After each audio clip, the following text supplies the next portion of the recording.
We are now going to discuss an interesting RC passage, Social Life, a Scripted Play. This RC passage, if you notice, will require you to understand the meaning at the inferential and evaluative levels of meaning. So let's see what the passage says. Right, the passage starts by saying human biology does nothing to structure human society, which probably means that otherwise biology tends to structure societies. Maybe in the case of animals, and the closest animals we can relate with humans are, let's say, the mammals, apes and others, right? So in the case of human beings as opposed to other mammals, so this clearly implication, what is said in between the lines, this is what is known as inference, to be able to read in between the lines. So human biology does nothing to structure human society as it does in the case of maybe animals. So biology doesn't tell us how to, structure a society and right. So example, starting with the first example, how biology does not structure a society.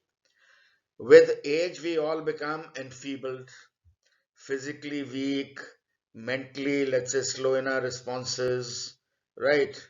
But still, cultures, all cultures, the people who are old, the elderly, are given a lot of respect, prestige, and power attached to it. So, a person is considered the patriarch in the society. Nobody does anything without his permission. He gets the utmost respect. He is given the utmost authority. He decides everything, and others just follow. So, if biology dictated human society, as you grow old, you should be sidelined by everybody. ये बूढ़े को क्या पता, right? Because that's true. Because biologically, physically, mentally, you are weak and you are out of touch with the current times. Now, even, beti MBA karna chahti hai, right? You take that problem to the grandfather, who is a doddering 80-year-old man, and says, अच्छा बहुत अच्छा होता doctor बन जाती. So his ideas are still about doctor and engineers as the only professions available. He is not aware of how the economy has opened up. But we will still respect the elder's word. So this is where biology, though age has weakened that person, made him, let's say, anachronistic in his thinking, slow in his responses, right? Yet we give a lot of prestige and power to him. Then he takes a second example of that of a role of a mother. Now, mother is biologically tuned. I mean, God has created nature. God has given mother the biological apparatus for reproductive, for bearing children, right? So there's a natural biological link between a child and a mother. And then once the child is born, he has to be, let's say, nourished through, let's say, breastfeeding, right? As in the case of all other mammals as well. So the biological relationship of a mother with a child is always there. Father need not be around. The baby and mother can manage, completely on them by themselves. So father is not really required at all. He has no biological role to play in any mammalian society or in human beings. If you purely go by biology, right? So giving birth is a necessary condition for being a mother, but it is not sufficient. That means you can be a mother, but then you have to give more as a mother other than just giving birth. So we expect, as in human societies, mothers to behave in maternal ways to display appropriately maternal sentiments. So, माँ की ममता, माँ का प्यार, माँ का devotion, all those aspects are not biological, these are social. So, we prescribe a clutch of norms or rules that govern the role of a mother. Let's say ape mother has given a birth to a child. Only when the child needs to be suckled, the mother is available for him. Otherwise, rest of the time that ape's child is on his own. Similarly, of a lion cub, he goes to the lioness to suckle. After that, he's just playing around, moving around, learning how to become an adult, learning how to fetch for food, etc. Nobody is teaching him. He's learning on his own. So mother's role is only available for breastfeeding. That's it. For that very early time. Otherwise, mother has no biological role at all even after that. So in the human society, we uh, just giving birth or just nursing the child during those breastfeeding days where biological link is there, we assign so much more to a mother's role. A mother's role is so crucial, let's say, for the nurturing and nourishing of children. So we prescribe a clutch, we humans, a clutch of norms or rules that govern the role of a mother.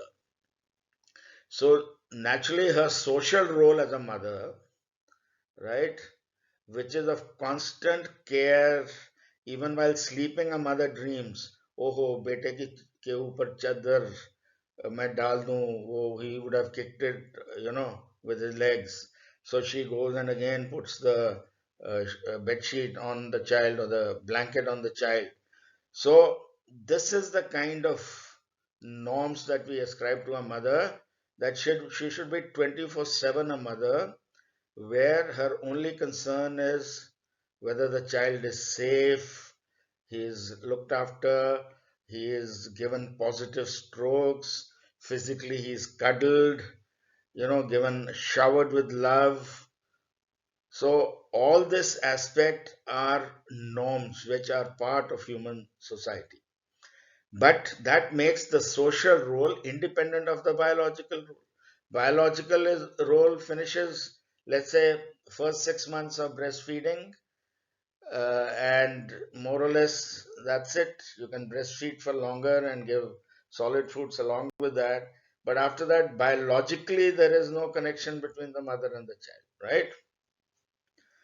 So, giving birth is certainly not sufficient to be a mother, but as adoption and fostering show, it is not even necessary.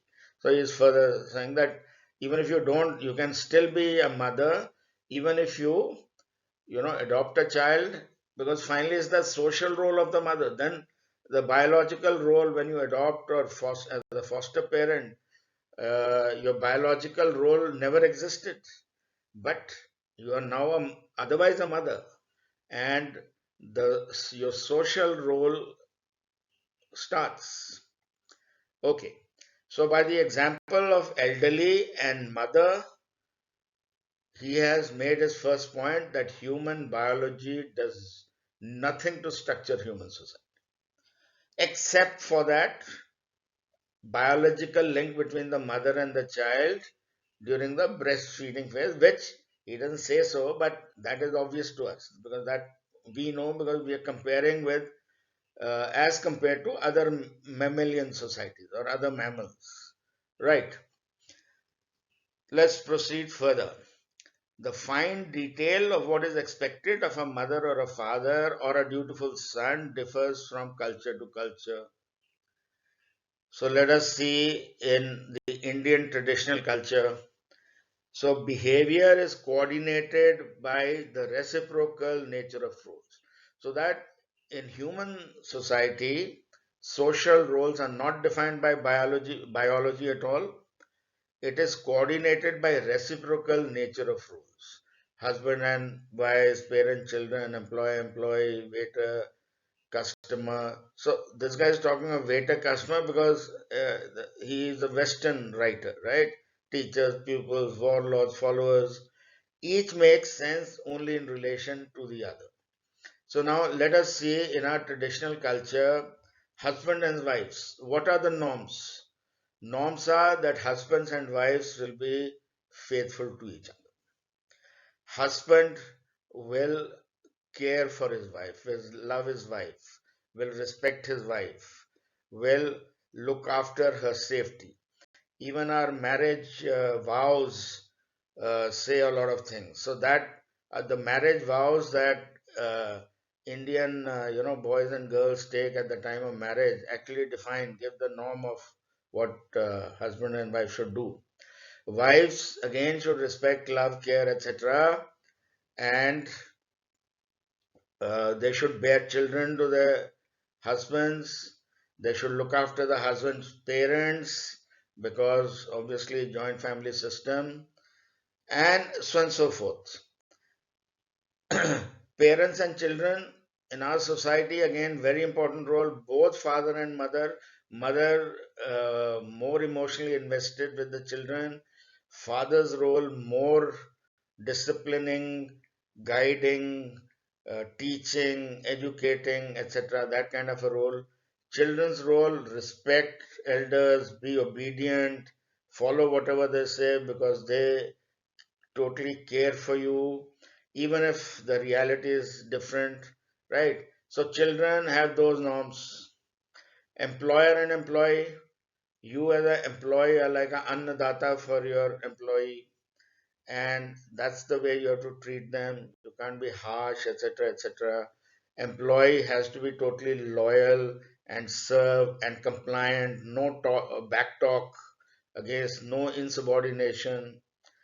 Waiters and customers. Waiters are supposed to serve their customers efficiently.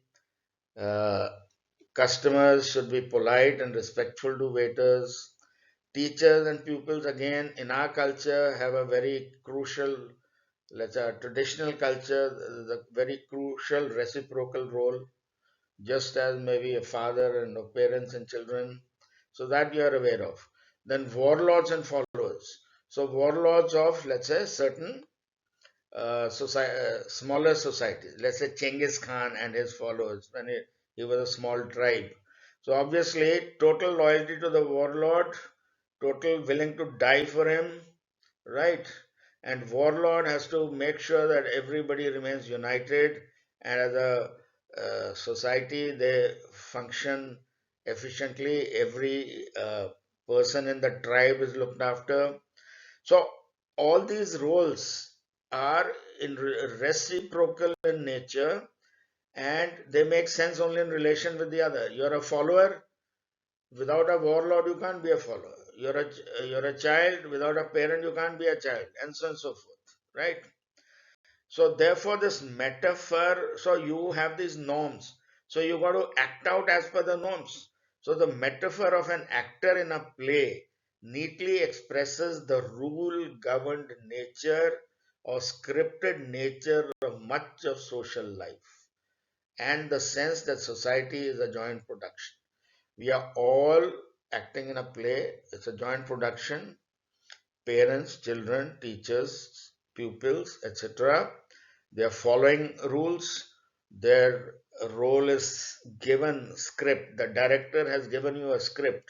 You have to just follow that, right? So this metaphor clearly explains that social life is a scripted play in which we are all taking part. So social life occurs only because people play their parts, right? And those parts make sense only in the context of the overall show. So the drama metaphor, so up to this point, up to this line, let's leave the other lines. There are 2 points he's made. Human biology does nothing to structure human society. Human society is structured by reciprocal roles, which make sense only in relation with the other and are ruled governed. They are scripted. So these 2 points he's made, that should be retained in your head. You're forming a mind map of the thought flow as you go. Then he says the drama metaphor also reminds us. So also shows now he's extending his thinking beyond. He's made his main point up to here. Ask the artistic license available to the players. Now we've heard of poetic license, artistic license, where poets can, uh, twist grammar rules, spellings, and maybe ideas and other things and present them to get the rhythm, the flow, the desired effect, right? So they have license to do that. Similarly, within this rule governed nature and scripted nature of our rules, we also have a little license as, let's say, actors. So it's just extending that metaphor to include another interesting aspect. So we can play a role straight, right? Or as the following from Jean-Paul Sartre conveys, we can ham it up. Now, ham it up, if you don't know the meaning, it means overact. But even if you don't know the meaning, let us see uh, what comes next. So here is a person, example of a person who is hamming up his role or who is exercising artistic license or poetic license as we normally understand. So here is a waiter in a cafe. His movement is quick and forward, a little too precise. The two word shows that he's trying to really do it well. A little too rapid. So this actually reminds me of Charlie Chaplin because he has acted in so many waiter roles as a waiter in a restaurant. He comes towards the patrons with a step a little too quick. He bends forward a little too eagerly. His voice, his eyes express an interest a little too solicitous, caring for the order of the customer. Finally, there he returns with trying to imitate in his walk the inflexible stiffness of some kind. So, a waiter who's trying to be extra efficient and extra efficient, let's say perfect in his posturing and his exchanging pleasantries with the customers, making them feel comfortable, etc. So he is overdoing it. He is going for the overkill while carrying his tray with the recklessness of a tightrope walker, you know, very carefully so that he doesn't spill the tea a little bit also should fall off. So all this behavior seems to us a game. But what is he playing? We need not watch long before we can explain it. He is playing at being a waiter in a cafe. So this is part of his role. And the reciprocal role, of course, is a customer. So, I'm just saying his role as a waiter is defined by a customer if you continue with the thread of thinking earlier. But this example is given as a case of an artistic license that, so you can even think of examples where you as a son, yes, Papa, yes, you're right, Papa.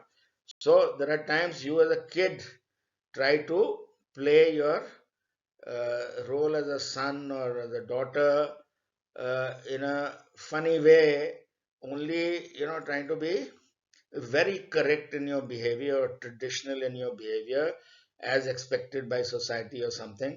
Of course, the example I gave were obviously you're trying to uh, fool around with your dad or something, right? So you can think of many such examples of artistic license. This is just one. So these 3 points is made now. Okay, let's come to the fourth point. What do you? So he has now left his thinking in a way, and he is proceeding. He is just extending.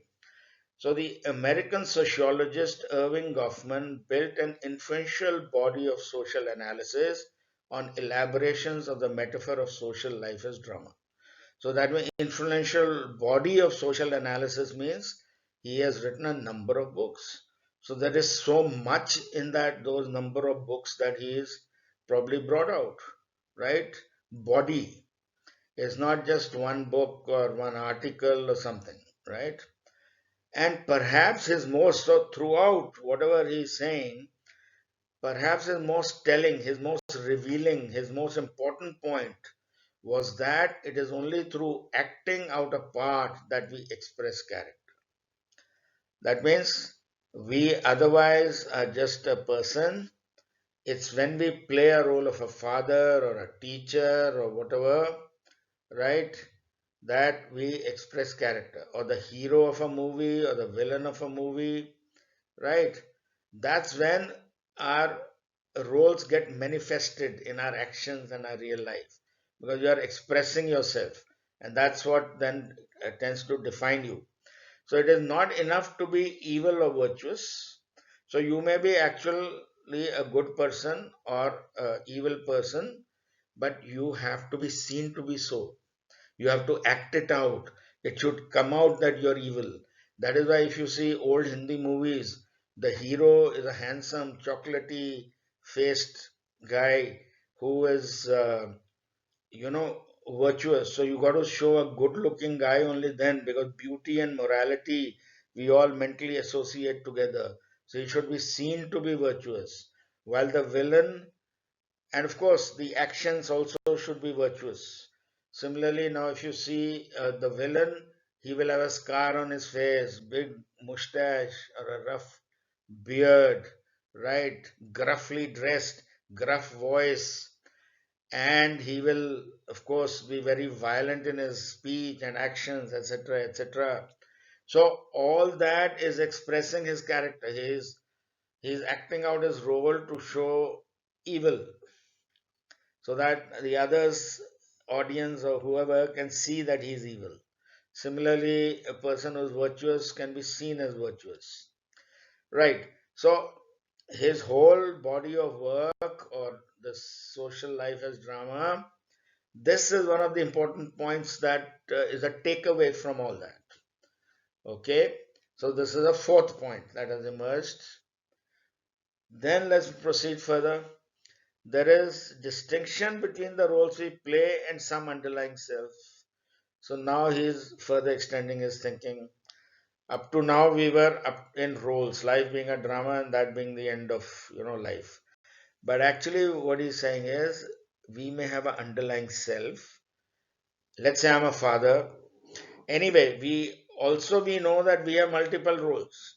At home I'm a father, in office I'm maybe a boss or an employee or whatever, or an employer or employee. I could be a teacher, etc., etc. So a person can play multiple roles. That is one. And but at every time when he's playing is defined by the reciprocal roles and the rules that bind them. Okay. Now we are talking of a difference between the roles you play and your inner self. So let's see what does he say here. Here we might note that some roles are more absorbing than others. So what does he mean by absorbing? We would not be surprised by the waitress who plays the part in such a way as to signal to us that she is much more than her occupation. That means earlier we saw the case of a waiter who was trying to be a perfect waiter. Now, here, suppose there's a waitress who is supposed to be polite, efficient, pleasant, right?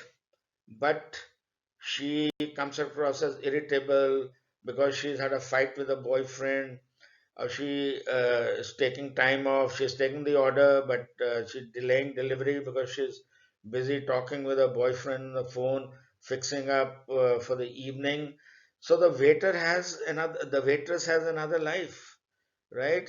She is not just, that's the role she's playing here is not the be and end all of everything. So it's a less absorbing role. That's not her full life. The waitress is doing a job, she's being paid for it, right? But she may not be so perfect in a job. If she is not, she is doing other things. ठीक है, वो busy होगी, हाँ boyfriend से बात करी, कोई बात नहीं, हम वेट कर लेते हैं खाने के लिए. So you won't be, you don't mind it, because you don't expect such a dedication from a waitress in a job. But we would be surprised and offended by a father who played his part tongue in cheek. So opposingly, so obviously he's giving a example of the role of a father, which is far more absorbing, in the sense that A father, a society expects him to be a good father. If I hear a father talking with his friends and saying, my son is such a, nincompoop. Anything I tell him, he doesn't do. He wants to do his own thing, and see the mess he's in. And, you know, I feel like disowning him. Now, if I hear a father talk like that, I'll be offended because I would say he's not, playing the role of a father as he should. These are not the norms. He should be really concerned about his son. He shouldn't be talking about him in that manner before his friends. So that is what is playing his role, tongue in cheek, in the sense deviating from the rules and norms which he is supposed to follow. So society expects a lot from what a father should do. Similarly, let's say a person as a father, he feels that that is my most important role. He may be going to office and working, right? But in his mind, he may be planning that, okay, today my son is weak in maths. I have to, teach him. I have to improve his mental maths, right? So his mind is always devoted to his father's role of caring and teaching and guiding his children. So, what happens then? So, father, the role he plays, and some underlying self, or a father may have personal desires of travel. Let's say I want to travel the world. I have wanderlust. I want to roam around in the hills, trek, maybe alone or with one friend, right? But I can't because I'm tied down in my role as a father. Or I'm so committed, I'm so absorbed, taken up by the role of my father that I've left my underlying self and my underlying ambitions and my underlying thinking and my habits. I've kept them dormant, waiting that once my role of a father is over, then my true self, my underlying self can come out and I can fulfill those goals. So, uh, there's a difference between the roles we play, let's say of a father, and your underlying self, which could be different from what you feel as a father. You just want to be independent of all family responsibility and be in the wild and just be close to nature. Let's say that's your underlying self desire, right? But the roles are binding you to society. So till the time you're, uh, have to play that role, you do that because it is so absorbing. You yourself are committed to your role as a father. Your society demands so much from your this role. So here he brings out another new aspect about difference between roles and underlying self, and some roles more absorbing than others. Then another point: some roles are broader and far more far-reaching than others. Okay, example of a clergyman, a faith healer, and a bus driver. So a bus driver, let's say, has a narrower role where all his job is to drive the bus. So that is his role and commitment to society, that he drives people from one place to another in a bus, right? A clergyman or faith healer, or let's say a clergyman, has a far higher responsibility to the community, right? Every Sunday when people come to the church, he has to, let's say, conduct mass, give them, let's say, sermons, get them on the right path. He has to listen to confessions. He has to visit his flock or the people in the community and see that all is well in their homes, that husband and wife getting along together, and so on and so forth. So the role of a clergyman, his responsibility extends to the whole community, right? While bus drivers, so he is just developing on this roles aspect and coming up with different facets. So this obviously was part of a much longer exposition, right? And Cat just cut it out here and closed your RC passage because of shortage of space. Okay, let's come to the questions. What is the thematic highlight of this passage? Human behavior depends on biological linkages and reciprocal roles. It depends on reciprocal roles, not on biological. So, see how the options are framed by the CAT examiner. One part is right, other is wrong. So, you may feel, "Arey, partly to right hai, so maybe this is the option." Partly right means wrong. It has to be fully right. In the absence of reciprocal roles, biological linkage provide the mechanisms. This is absolutely against, because biological linkage do nothing to structure human society. That first line should ring in your head. Human behavior is independent of biological linkages and reciprocal roles. Again, you see, it is dependent on reciprocal roles, though it's independent of biological linkages. Again, half correct. Reciprocal roles determine normative human behavior in society. Normative means as laid by norms. It is not normal behavior. So again, you see, he's trying to test your vocabulary. And so option 4 is the correct option. Vocabulary light, I have told you, otherwise also that it's crucial. Ham it up, we saw telling point, most telling point, normative. So three words, if you don't know, you may be a little uncomfortable. You may not tick fourth option with great confidence. You see. Question 2. What does the phrase the artistic license available to players mean in the context of this passage? People are sometimes at liberty. So at liberty itself shows license. You see, the matches with the word license to get melodramatic or resort to overacting while playing out their social roles, which is clear from that example of that waiter, right? Who's actually being, it's actually comical to see such sign people playing such way in such a way. So one is clearly the option. I don't think one has, you have to even read other options. How well people play depends on their acting talent, so they're obviously wrong. People should stick to their social roles. Who's talking about? We're talking about artistic license. Social life is a play in which people, so that's more a general point. Let's move on. Which of the following would have been true if? So now this is a hypothetical, that if biological linkages structured human society as against what actually happens, right? Which of the of these would be true? The caring and nurturing role of mother would extend beyond the infancy of a child. Biological linkage limits a mother's role only up to the breastfeeding time.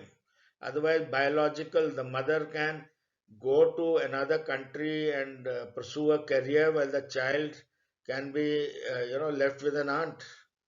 Okay. So biologically, the child is no longer dependent on the mother once the breastfeeding phase is over. So therefore, if biological linkages structured human society, then mother's role would just be limited to those breastfeeding days and nothing else. While this is talking of extending beyond the infancy, which is what the normative behavior, based on the rule based behavior that we lay for mother, that she has to be care and nurturing all her life, even after is married, even, uh, a mother son's relationship of caring and nurturing never ends. Right. So one is not the option, one is wrong. Two, there would be an upper limit for politicians to contest elections. So earlier we saw that if age enfeebles you, yet society gives you so much respect. When you're physically not so active, mentally slow, you're out of touch with reality, with current reality, right? So, would you like to have old politicians or young politicians? if biological linkages were important.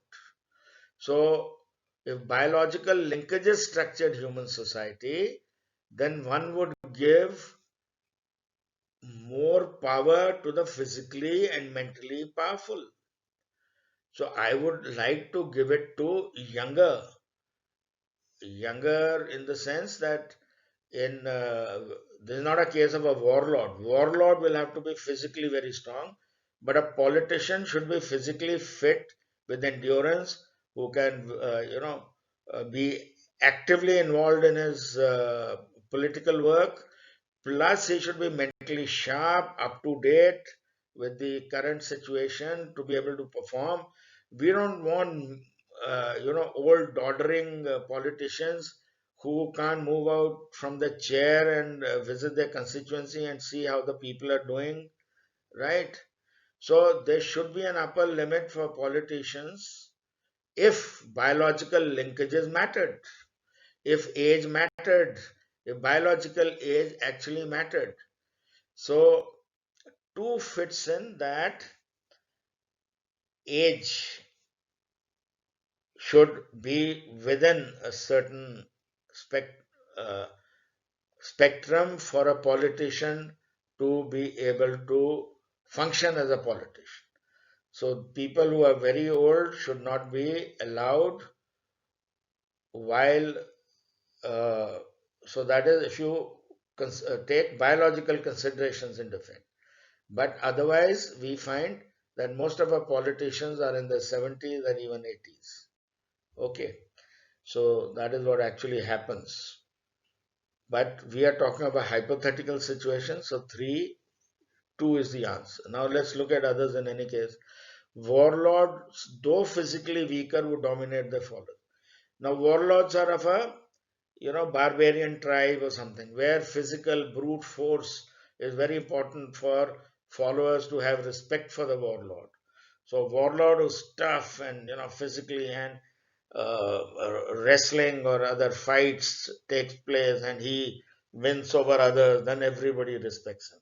So he can dominate followers only if he's physically strong. That is if biological linkages structured society. But being physically weaker, he dominates followers. That would not. That would be against biology as a criteria. So 3 doesn't fit in. Waiters would have stronger motivation to this. Waiters, biology and all doesn't make any sense in a waiter's role. So 4 otherwise is irrelevant. Question 4.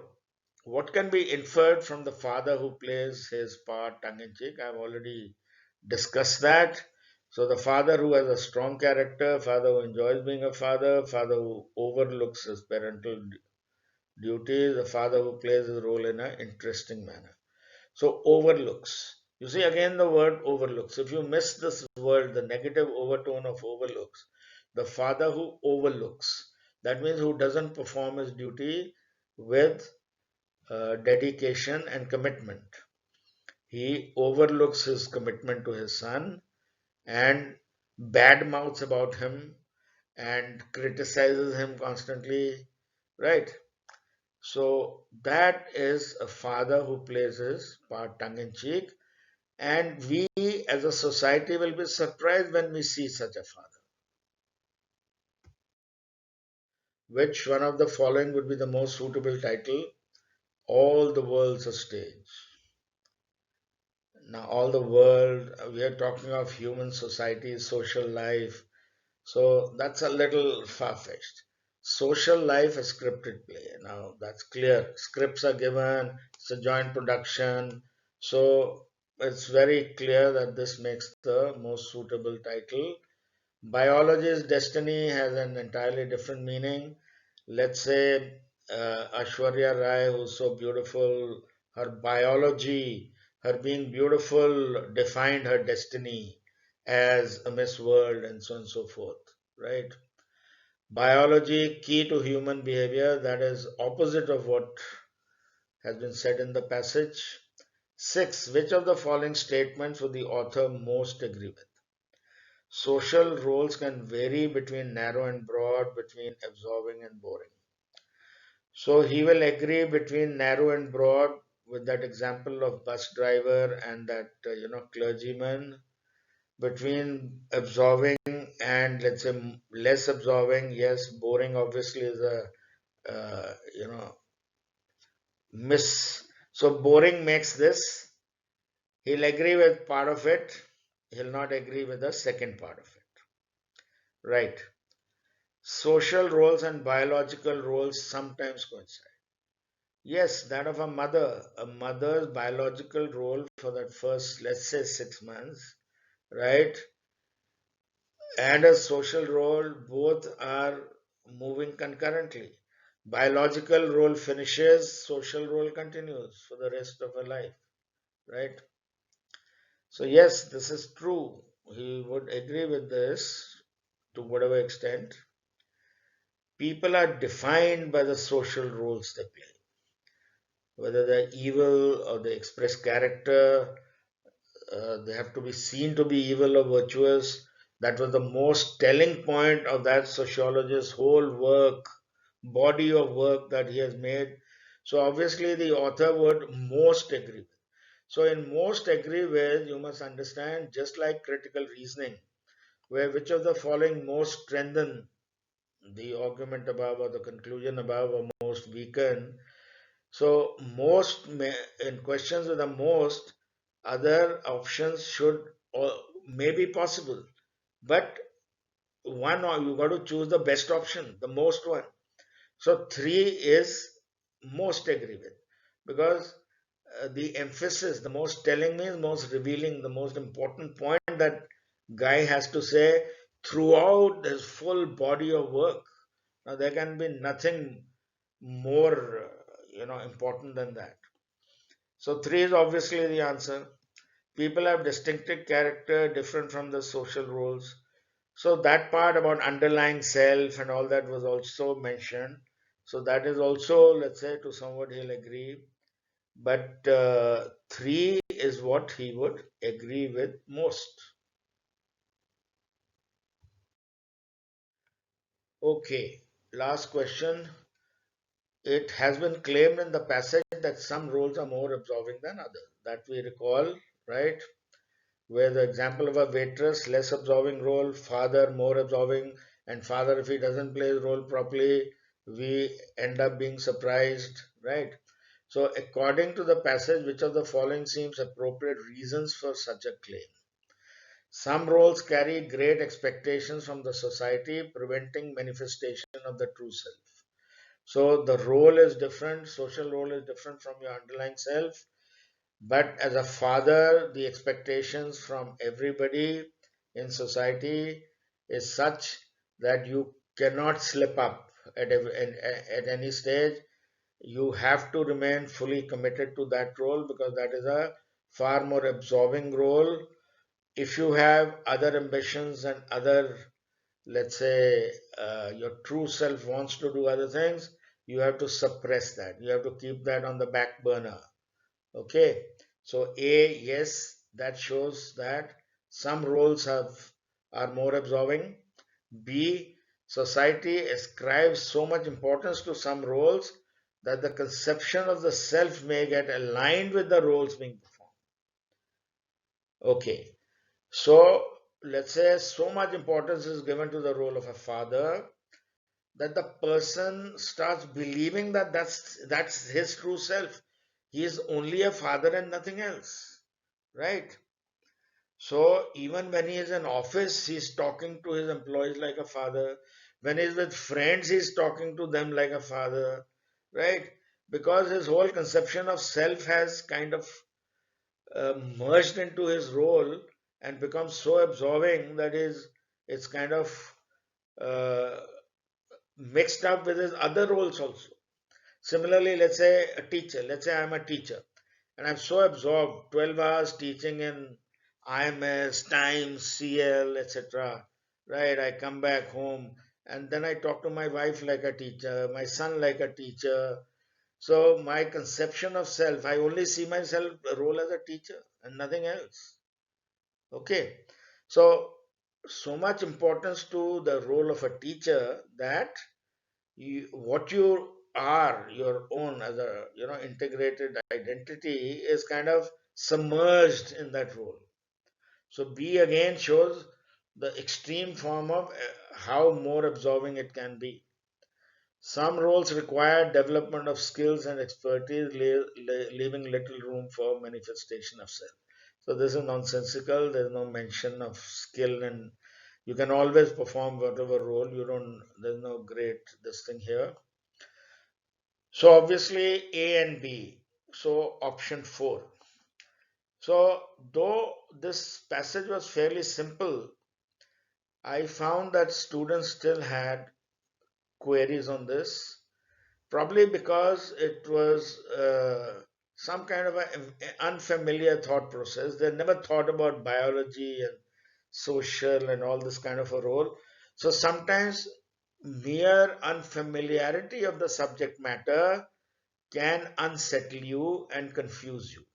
So, hence, the answer to that is wide reading, diverse subject matter. Then you'll easily be able to see the context and fit into the context. So I think with this we end today's let's say discussion.